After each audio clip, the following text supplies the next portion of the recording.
Cek, cek. Assalamualaikum warahmatullahi wabarakatuh.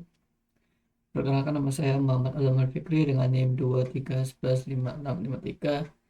Ingin mempresentasikan hasil proyek akhir UAS yang berjudul Clustering Tingkat Risiko Saham Ekonomi AI dan Infrastruktur Energi menggunakan algoritma DBScan untuk deteksi anomali pasar. Langsung saja, tujuan dari proyek final ini adalah untuk melakukan pengelompokan clustering hari-hari pedagang saham ke dalam kategori tingkat risiko seperti stabil, moderat, dan berisiko tinggi. Hal ini dilakukan untuk melihat perbandingan risiko antara saham AI bubble dengan infrastruktur energi yang stabil. Metode yang diusulkan untuk menyelesaikan permasalahan tersebut adalah clustering menggunakan DB-Scan. Algoritma ini dipilih karena kemampuannya yang unggul dalam mendeteksi klaster dengan bentuk yang tidak beraturan serta kemampuannya dalam mengidentifikasi pentilan atau noise secara otomatis. Hal ini sangat relevan untuk data pasar saham yang seringkali memiliki lonjakan volatilitas ekstrim atau anomali yang tidak dapat ditangkap dengan baik oleh algoritma pengelompokan basis secara pusat seperti K-means. Profil dataset saya gunakan adalah dataset AI Chips Energy and Nuclear Index 2006, diambil secara publik dari Kaggle. Ikut linknya.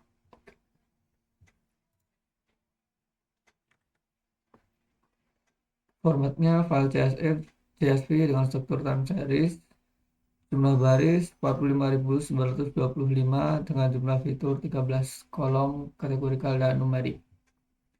Tipe data terdiri dari 5 kolom bertipe objek kategorikal dan 8 kolom bertipe numerik float. Nampak dan integer nampak tentang waktu Oktober 2020 hingga Januari 2026.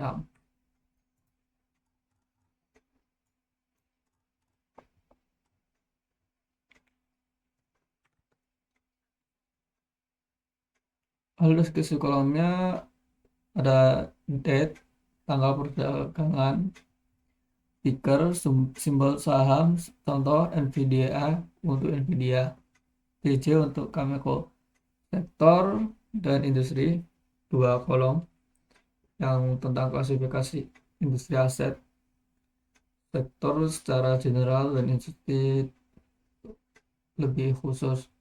Role peran aset dalam rantai pasok AI, contoh AI training hardware, close harga penutupan harian yang telah disesuaikan dalam USD, volatility 20D, indikator volatilitas tahunan dalam rentang 20 hari, terutama untuk clustering, log returns, keuntungan logaritmik harian, penting untuk normalisasi statistik, RSI Relative Strength Index 14 hari, mengukur momentum pasar.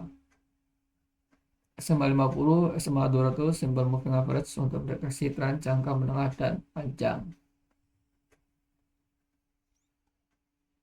Kualitas dasar berdasarkan hasil Davis Nulsum, data ini memiliki kualitas yang sangat baik karena tidak ditemukan nilai yang hilang pada semua kolom. Namun secara statistik terlihat adanya rentang nilai yang sangat jauh antara kolom close dan volatility. Oleh karena itu, tahap standarisasi data sekali mutlak diperlukan sebelum melakukan pemodelan. Ya, di sini rentang jaraknya sangat jauh ya. Dari 2000 sedangkan close 154.000. Tidak ada nol. Lanjut ke preprocessing. Preprocessing saya lakukan adalah konversi tipe data mengubah kolom date dari tipe objek menjadi tipe datetime. Hal ini dilakukan untuk memastikan data terurut secara kronologis untuk proses analisis setelah clustering.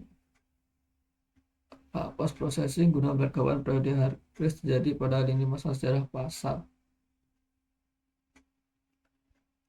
Tipe data numerik, misalkan kolom numerik karena algoritma DBScan bekerja berdasarkan perhitungan jarak kepadatan antar titik fitur, antar titik data. Fitur kategori disesuaikan sementara untuk kemudian digunakan sebagai label analisis sektoral pada hasil akhir.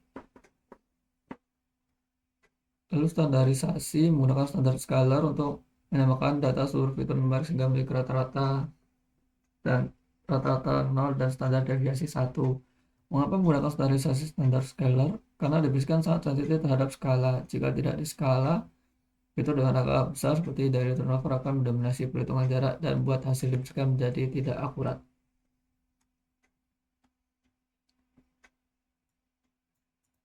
Ini skala kolom yang numerik. Ini hasil setelah preprocessing, jadi jaraknya tidak terlalu jauh. Lanjut ke EDA. Kita eksplorasi data analisis korelasi antara RSI14 dan volatility menunjukkan pola penyebaran data yang menarik. Pola clustering data cenderung berkumpul pada area volatile rendah 0,5 dengan RSI yang berada di area netral, khususnya sektor komoditis yang saling berdekatan. Ini menunjukkan bahwa mayoritas data berada dalam kondisi stabil. Di sini data-data komoditis ngumpul di sini. Lalu identifikasi oleh secara visual EDA menunjukkan bahwa titik-titik dengan volatility di atas 1,5 didominasi oleh sektor hardware. Ya, sektor hardware mendominasi di atas. Salah satu fitur dalam analisis risiko ekonomi ini saya memilih fitur yang memastikan tiga dimensi utama pasar, yaitu risiko, momentum, dan profitabilitas. Metode yang digunakan saya menggunakan pendekatan manual fitur engineering dan section berdasarkan tujuan final project ini dan korelasi antar fitur.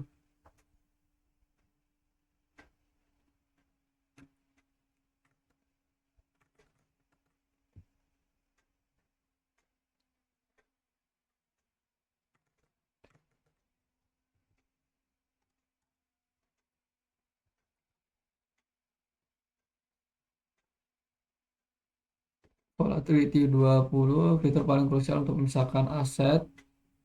Lalu RS14 untuk mendeteksi kejenuhan pasar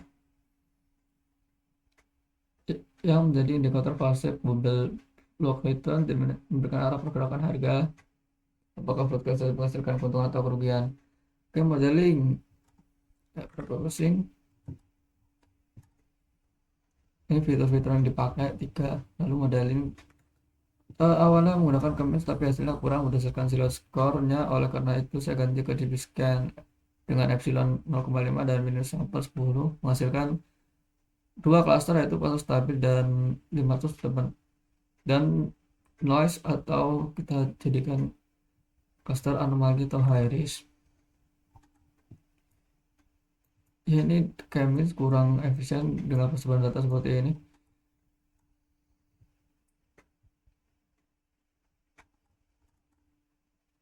Lalu saya menggunakan DBScan.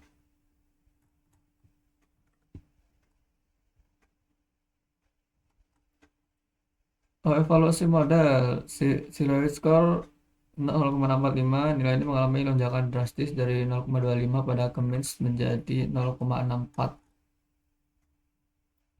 0,28 di sini 0,64. Jadi menurut ini menunjukkan skor di atas 0,5 menunjukkan bahwa model telah berhasil membentuk struktur cluster yang sangat kuat dan padat. Hal ini terjadi karena DBScan berhasil memisahkan noise sehingga tidak mengaburkan kepadatan cluster utama. Nilai DBI 1,57. Nilai ini menunjukkan tingkat pemisahan antar cluster. Meskipun hasil DBI tersebelumnya, hal ini wajar karena DBScan berdasarkan kepadatan lokal daripada jarak antar pusat massa. Adjusted score nilai yang mendekati 0 menunjukkan kembali temuan bahwa pengelompokan berdasarkan profil risiko tidak memiliki korelasi dengan pelabelan sektor secara tradisional. Ini membuktikan bahwa risiko bersifat dinamis lintas sektor. Analisa dan pembahasan. Mengapa model DBScan memberikan hasil yang jauh lebih baik? Karena isolasi anomali yang akurat. Keberhasilan model dalam mencapai skor 0,64 disebabkan oleh kemampuannya menyaring 584 titik data noise. Data ini mencakup hari-hari perdagangan ekstrim pada sektor hardware dan peran AI server rack. Jika data ini dipaksakan masuk ke cluster seperti Kamis, skor evaluasi akan turun karena penjelasan tersebut merusak struktur Struktur kelompok. Identifikasi risiko spesifik. Berdasarkan kolom role, model menemukan bahwa risiko tertinggi terkonsentrasi pada infrastruktur fisik seperti AI server rack dan data center cooling. Hal ini memberikan wawasan bahwa AI bubble secara teknis paling terlihat pada rantai pasok perangkat keras pendukung.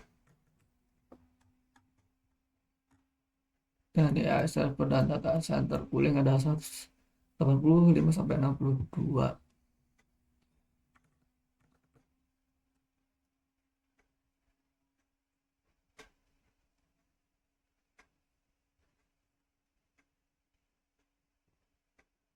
Kesimpulan, penggunaan algoritma diskon secara signifikan meningkatkan kualitas pengelompokan risiko ekonomi AI dengan nilai SLUET skop 0,04 jauh lebih baik daripada pendekatan Keynes. Model berhasil mendeteksi 584 anomali pasar yang didominasi oleh sektor hardware, khususnya pendapatan AI server racks dan data center cooling.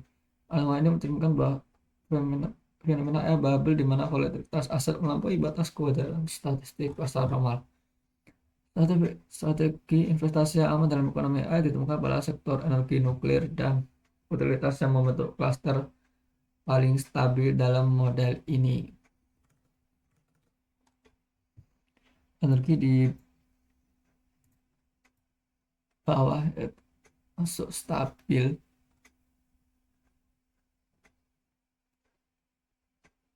Mungkin aku harus nambahin yang klaster stabil sih.